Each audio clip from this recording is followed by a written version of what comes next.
اور وہ مبارک رات تھی. آج شب جمعہ ہے، تو آج بھی مبارک رات ہے. اور رات میں اس سے زیادہ بہتر اور کیا چیز ہو سکتی ہے کہ انسان نبی کریم صلی اللہ علیہ وسلم کے مبارک ارشادات کو سنے. رات کی ان گھڑیوں میں جہاں جہاں رات ہے، ہر جگہ تو نہیں ہوگی، بعض جگہوں پر شروع ہونے والی ہوگی، بعض جگہ ذرا رات کا زیادہ حصہ گزر گیا ہوگا. یہ رات اور یہ دن جمعہ جو انشاءاللہ کل آئے گا، سید الایام ہے. سید الایام کا مطلب یہ پورے ہفتے کے دنوں کا سربراہ ہے. تو اس میں کرنے والے کچھ کام ہیں جمعے میں، ان کا انشاءاللہ میں آخر میں ذکر کروں گا کہ ہمیں جمعہ کیسے گزارنا چاہیے. سب سے پہلے ہم آج کا سبق کا شروع کر دیتے ہیں انشاءاللہ بغیر کسی تاخیر کے.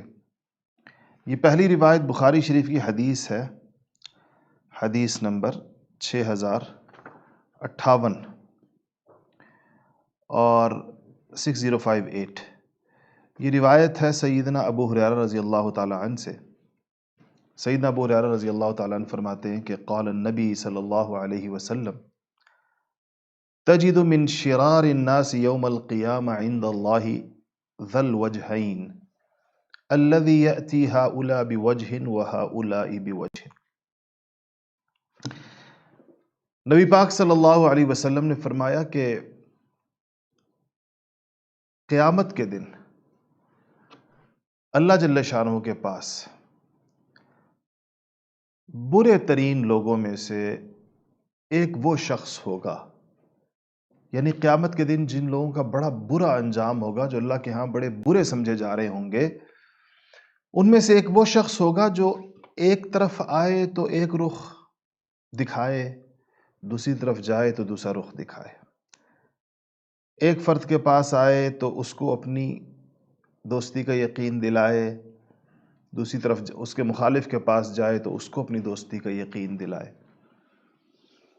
ایک طبقے کے پاس آئے تو کہے میں آپ کا حامی ہوں، ان کے بالکل مخالف دوسرے طبقے کے پاس جائے تو ان سے کہے کہ میں آپ کا حامی ہوں. ایک اسی سے ملتی جلتی حدیث ہے، اس کے الفاظ ہیں الذی یأتی ہؤلاء بحدیث ہؤلاء ویأتی ہؤلاء بحدیث ہؤلاء، کہ وہ بندہ جو ادھر آ کر ادھر کی بات ادھر پہنچائے اور ادھر کی بات ادھر پہنچائے، اور دونوں کو بیک وقت اپنی وفاداری کا یقین دلائے.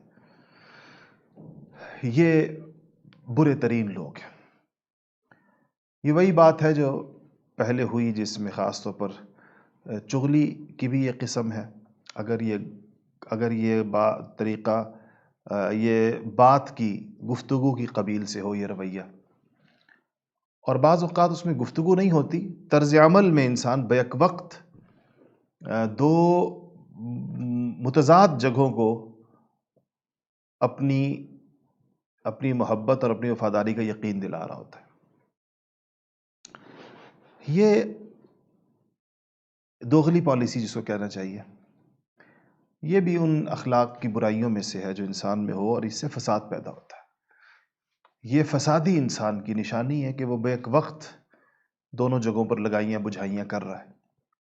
تو اس سے منع کیا گیا، اور اس کو قیامت کے دن ایسے شخص کو بہت برا کہا گیا ہے. اچھا، مجھے ہمارے سبق میں ایک خیال آتا ہے کہ ہمیں ہر سبق کے بعد کرنے والے جو کام ہیں، ٹو ڈوز، جو ہمیں کرنے چاہیے، جس پر یعنی ہم اس کو ٹالیں نہیں کہ اب ہم کل کریں گے، پرسوں کریں گے، وہ جو ہماری ایک وش لسٹ ہے اس میں نہ ڈالیں کہ بس پھر کبھی ہو جائیں گے، بلکہ وہ ہم فوراً کر گزریں. مثلاً کل کی حدیث میں درخت لگانے کا ذکر آیا تھا اس کا، تو ہم آج ایک درخت لگا چکے ہوتے. ایک درخت گھر کا ہر فرد کہیں لگائے، اور سب درخت نہ لگائے، اس کو پالنے پوسنے بڑا کرنے کی ذمہ داری قبول کرے. اب وہ چاہے آپ نے گھر کے آنگن میں لگائیں، اپنے گھر سے باہر اپنی گلی میں لگائیں، اپنی گلی سے ہٹ کر کسی نکڑ پہ لگائیں، کسی اور جگہ لگائیں، وہ جہاں آپ کو جگہ ملتی ہے وہاں پر آپ اس کو لگائیں. اور اگر بہت چھوٹا ہے اور اس کی نگہداشت وہاں مشکل ہے، گملے میں گھر میں لگا لیجئے، اور جب وہ ذرا بڑا ہو جائے تو گملے سے نکال کر کہیں زمین میں لگا دیں۔ زیادہ بہتر طریقہ ہے کہ اس کی ابتدائی نگہداشت گملے میں ہو جائے، اور جب وہ اتنا بڑا ہو جائے کہ وہ کچھ تھوڑا سا موسمی حالات کو اور چیزوں کو سہار سکے تو اس کو گملے سے منتقل کر کے زمین پہ منتقل کر دیجئے، یہ زیادہ۔ تو اس طرح جو حدیث ہم جہاں ذکر آیا کہ ہم لوگوں سے اپنے تعلقات کی درستگی کا، تو اس میں بھی تاخیر نہ کریں۔ تاخیر میری ایک بات بہت یاد رکھیے گا، آپ کو بہت کام آئے گی۔ انسان جب کوئی علم حاصل کرتا ہے، کوئی نئی چیز جب وہ حاصل کرتا ہے، تو وہ نیا علم ایک عمل کا جوش پیدا کرتا ہے۔ نئی بات سنتے ہی، پہلی دفعہ سنتے ہی عمل کرنے کا ایک خاص جوش پیدا ہوتا ہے۔ اگر ہم اس جوش سے فائدہ اٹھا کر وہ عمل کر گزریں تو اس عمل پہ پھر ہر وقت اس چیز پر عمل کرنے کی توفیق ملتی رہتی ہے۔ اور اگر اس کو ہم ٹال مٹول دیں، یا شیطان ہم سے کوئی تاخیر کرا دے، کوئی پوسٹ پون کرا دے، کچھ مؤخر کرا دے، کچھ ہم سے ملتوی کرا دے، تو پھر یاد رکھیے گا کہ یہ جوش عمل کرنے کا یہ جوش دوبارہ نہیں پیدا ہوتا۔ پھر یہی حدیث آپ دوبارہ سنیں گے، لیکن ایک دفعہ پہلے چونکہ سنی ہوئی ہے، وہ کیفیت نہیں پیدا ہوگی جو پہلی دفعہ سننے میں پیدا ہو رہی ہوتی ہے۔ اس میں پھر عمل کرنے کا اتنا ذوق نہیں ہوگا۔ تیسری دفعہ سنیں گے، مزید عمل کرنے کا شوق نیچے چلا جائے گا۔ چوتھی دفعہ سنیں گے اور عمل نہیں کر رہے ہوں گے تو پھر ہم وہ بن جائیں گے کہ بس سنتے رہو، عمل کچھ نہیں کرنا۔ بعض لوگ ایسے ہوتے ہیں، سنتے رہتے ہیں، دین کی بے شمار باتیں سنتے رہیں گے، عمل اس پہ۔ عمل کرنے کا سب سے بہترین طریقہ یہ ہے کہ فوراً کیا جائے، تاخیر نہ کی جائے۔ تو ایک آپ آج یہ نیت کر لیں میرے ساتھ، میں بھی کرتا ہوں انشاءاللہ، آپ بھی کریں، کہ ہم جو کچھ پڑھیں گے انشاءاللہ ہم اس پر بلا تاخیر عمل کریں گے، انتظار نہیں کریں گے، ٹالیں گے نہیں اس کو کہ نہیں چلو تھوڑا سا اور مزید آگے ہو جائے، تھوڑا سا کل کر لیں گے، پرسوں کر لیں گے، نہیں، ایسے نہیں کریں گے۔ ہم اس پہ بلا تاخیر عمل کریں گے اور فوراً کریں گے انشاءاللہ۔ اچھا جی، دوسری روایت، دوسری حدیث کی طرف آ جائیے۔ یہ حدیث نمبر ہے 6065، 6065۔ انس ابن مالک رضی اللہ تعالیٰ عنہ سے روایت، ان رسول اللہ صلی اللہ علیہ وسلم قال لا تباغضوا ولا تحاسدوا ولا تدابروا وكونوا عباد اللہ اخوانا ولا يحل لمسلم ان يهجر اخاه فوق 3 ایام۔ فرمایا کہ رسول اللہ صلی اللہ علیہ وسلم نے فرمایا کہ ایک دوسرے سے بغض نہ رکھو، ایک دوسرے سے حسد نہ کرو، ایک دوسرے کی طرف پشت نہ کرو، یعنی ایک دوسرے سے اعراض نہ کرو۔ وَكُونُوا عِبَادَ اللَّهِ إِخْوَانًا، اور اللہ تعالیٰ کے اطاعت گزار بندے اور آپس میں بھائی بن کے رہو، عباد اللہ بن کے رہو اور اخواناً بھائی بن کے رہو۔ اور پھر فرمایا کہ وَلَا يَحِلُّ لِمُسْلِمٍ، جائز نہیں ہے مسلمان کے لیے، أَن يَهْجُرَ أَخَاهُ، کہ وہ اپنے بھائی کو چھوڑ دے، فوق 3 ایام، 3 دن سے زیادہ۔ کسی مسلمان مرد اور عورت کے لیے جائز نہیں ہے کہ وہ کسی دوسرے مسلمان سے 3 دن سے زیادہ ترک تعلق کرے، یعنی بات چیت چھوڑنا، یہ جائز نہیں ہے اس میں۔ اچھا جی، سب سے پہلی چیز جو آپ صلی اللہ علیہ وسلم نے فرمایا کہ اس میں کہ ولا تباغضوا، بغض نہ کرو ایک دوسرے سے۔ بغض کس کو کہتے ہیں؟ بغض دل میں ایک دوسرے کے لیے منفی جذبات، دل میں ایک دوسرے کی بدخواہی، دل میں ایک دوسرے کے نقصان کی خواہش، ایک دوسرے کے نقصان اور بے عزتی اور رسوائی کے اوپر خوش ہونا، دل میں مستقل ایک ایسی کیفیت کا ہونا کہ جو اگلے کے نقصان سے خوش ہو اور وہ اگلے کی خوشی سے ناراض ہو، یہ بغض ہوتا ہے۔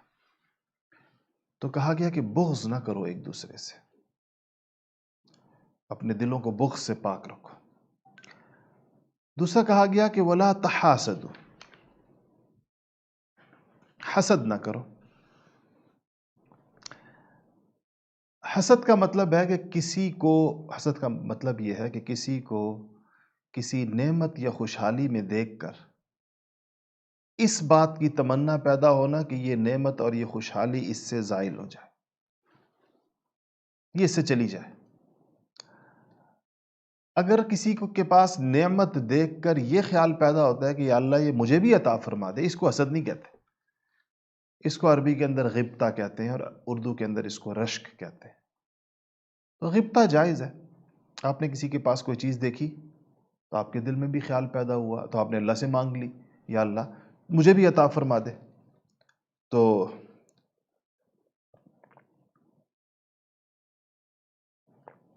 یہ جائز ہے، اس میں کوئی حرج نہیں۔ یہ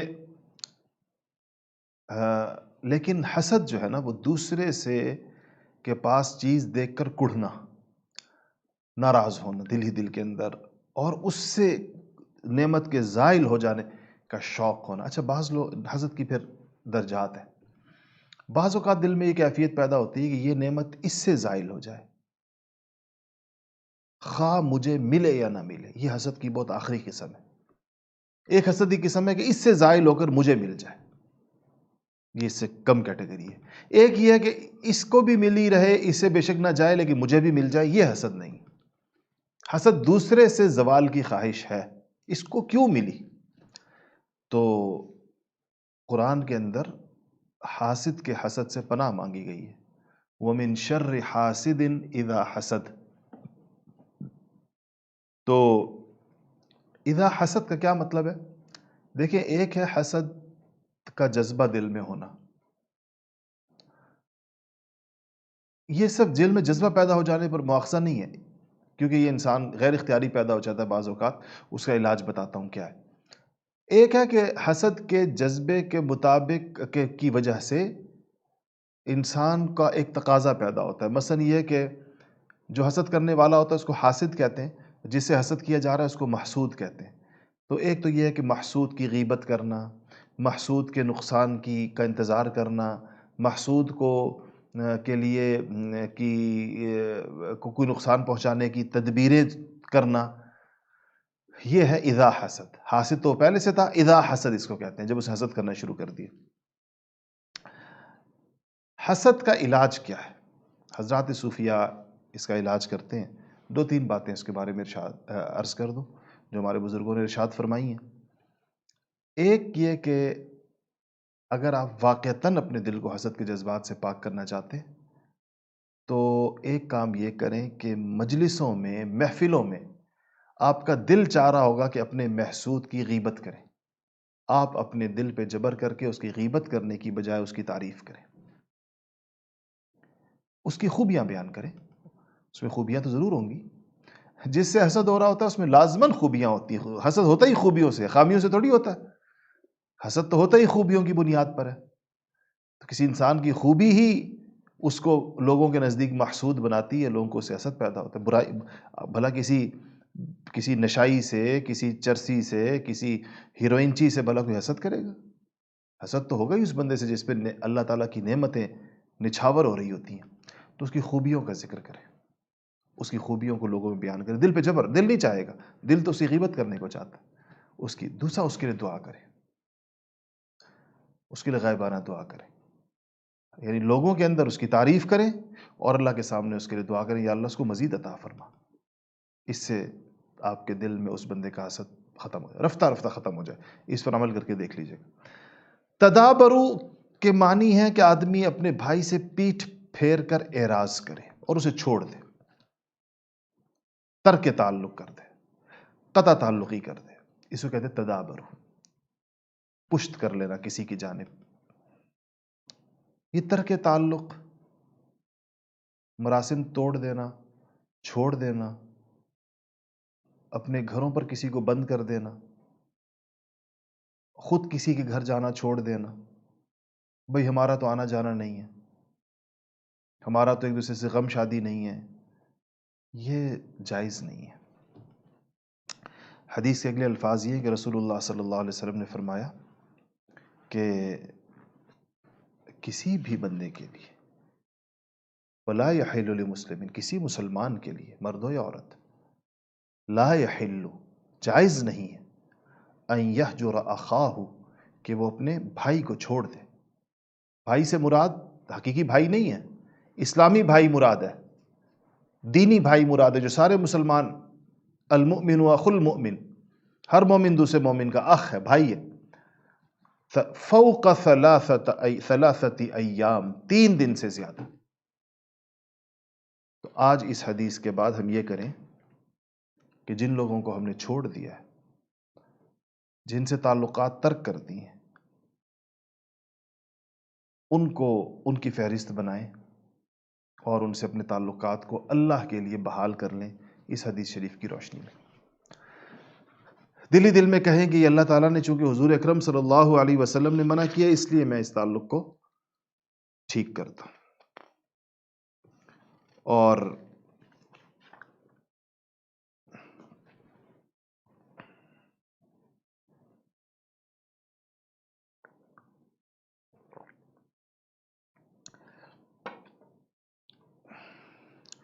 البتہ اگر کسی نے کوئی شرعی حکم توڑا ہے اور سزا کے طور پر اس کے ساتھ مراسم محدود کیے گئے ہیں کچھ عرصے کے لیے، یا اس کا کوئی سوشل بائیکاٹ کیا گیا ہے کچھ عرصے کے لیے بطور سزا، کسی قاضی نے، کسی بڑے نے یہ طے کیا، تو اس کی اجازت ہے۔ اور وہ جس طرح کہ نبی کریم صلی اللہ علیہ وسلم نے غزوہ تبوک میں 3 صحابہ سے 50 دن کے لیے قطع تعلق فرمایا تھا، باقیوں کو بھی کہا تھا، وہ ان کی باقاعدہ سزا تھی۔ اور اس طرح آپ صلی اللہ علیہ وسلم نے ایک موقع پر ازواج مطہرات سے 1 مہینے کی دوری اختیار کی تھی، تو بھی 1 مہینے کا پورا، وہ بھی ایک بات تھی، تفصیل اس کی کا موقع نہیں یہاں پر۔ تو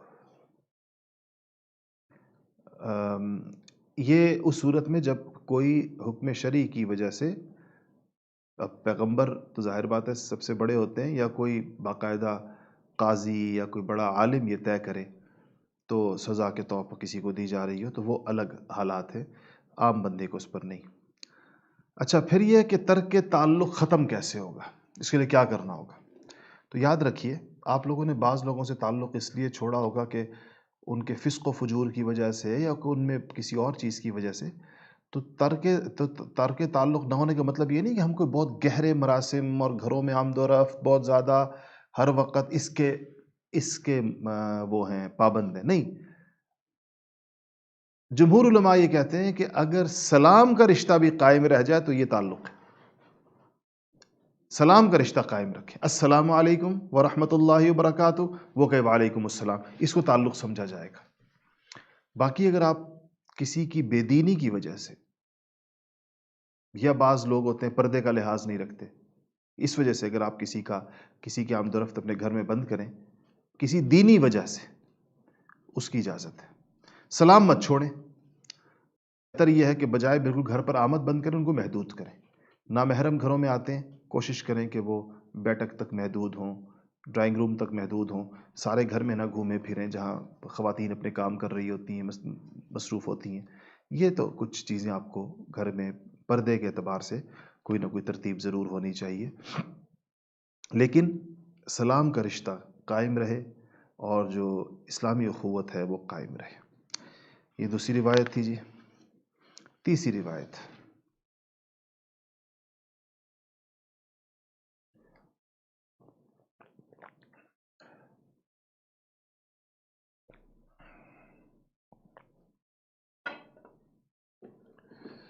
یہ بخاری شریف کی روایت ہے، حدیث نمبر ہے 6069 عن سالم ابن عبد اللہ سمعت